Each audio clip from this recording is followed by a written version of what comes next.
자, 오늘은 로마서에 나오는 정말 강력한 비유 하나를 같이 파헤쳐 보려고 하는데요. 이게 사실 우리 그리스도인의 삶에 대한 아주 근본적인 질문을 던지거든요. 사도 바울이 결혼이라는 아주 기가 막힌 비유를 사용해서 완전히 다른 두 가지 삶의 방식을 설명하거든요. 바로 두 남편에 대한 이야기입니다. 궁금하시죠? 자, 한번 상상해 보세요. 여러분이 첫 번째 남편, 우리가 편의상 율법씨라고 한번 불러볼게요. 이 율법씨와 결혼한 상태인 거예요. 근데 여기서 정말 흥미로운 점이 뭔지 아세요? 이 율법씨라는 남편 자체는요, 흠잡을 데가 없어요. 거룩하고 의롭고 선하고 완벽 그 자체죠. 진짜 문제는 그 남편과의 결혼 생활이에요.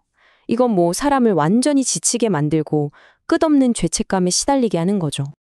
매일 아침마다 남편이 이런 점검표를 쫙 내미는 거예요. 완벽하고 의로운 일들이죠. 근데요, 여기서 중요한 건 이걸 잘 해냈다고 칭찬하는 법이 없어요. 대신에 아주 사소한 실패 하나하나를 기가 막히게 찾아내서 지적질을 하는 거죠. 정말 피곤하겠죠? 이게 바로 갈라디아서 3장 10절 말씀이 딱 지적하는 문제점이에요. 율법책에 기록된 대로 모든 일을 항상 행하지 아니하는 자는 저주 아래에 있다. 보세요. 모든 일을 그것도 항상 완벽하게 해야 한다는 거예요. 이게 가능할까요? 그러니까 율법시와의 삶은 결국 저주일 수밖에 없는 거죠.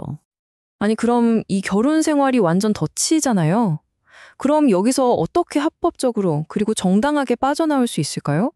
방법이 있긴 할까요? 당시 법에 따르면요, 결혼 관계가 끝나는 유일한 방법이 있어요. 바로 배우자 둘 중 한 명이 죽는 겁니다. 자, 그럼 누가 죽어야 할까요? 그럼 그냥 문제의 원인인 이 율법씨가 죽으면 되는 거 아니야? 라고 생각할 수 있죠. 그런데 그럴 수가 없어요. 왜냐면 율법 그 자체는 영원하고 선한 거니까요.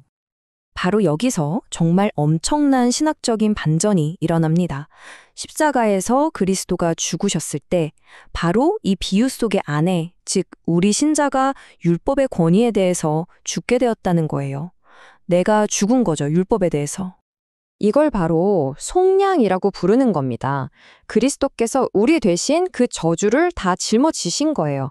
그래서 우리와 그 지긋지긋한 율법시 사이의 결혼 계약을 법적으로 완전히 끝내주신 거죠. 자, 이제 완전히 자유의 몸이 됐어요. 그럼 이제 어떻게 될까요? 바로 두 번째 남편, 즉 죽음에서 부활하신 예수 그리스도와 새로운 결혼을 할 수 있게 되는 겁니다. 새로운 관계의 시작이죠. 이 두 번째 결혼은요, 첫 번째와는 180도 달라요. 이전에는 내 행위, 내 노력으로 평가받았다면 이제는 전적인 은혜에 기반하고요. 동기부여 방식도 달라요. 정죄와 두려움이 아니라 사랑으로 움직이게 되죠. 그 결과는 뭘까요? 저주가 아니라 완전한 자유입니다.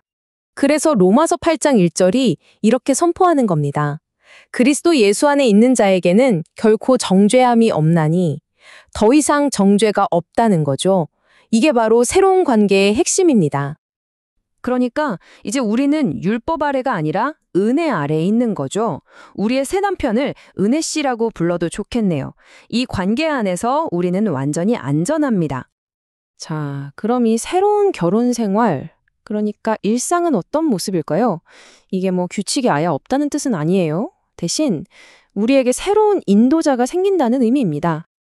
그러니까 삶의 방식이 두 가지가 있는 거예요. 첫 번째는 율법시의 지배를 받던 옛날 방식, 그 낡은 문자적 규범에 얽매여 사는 거고요. 두 번째는 이제 성령님의 인도를 받는 새로운 방식, 영의 새로운 것으로 삼기는 삶이죠. 우리는 바로 이 두 번째 삶으로 부름받은 겁니다.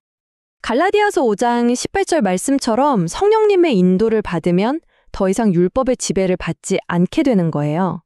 이게 바로 율법의 시에 그 정죄하는 목소리로부터 진짜 자유를 경험하는 아주 실제적인 열쇠가 되는 거죠.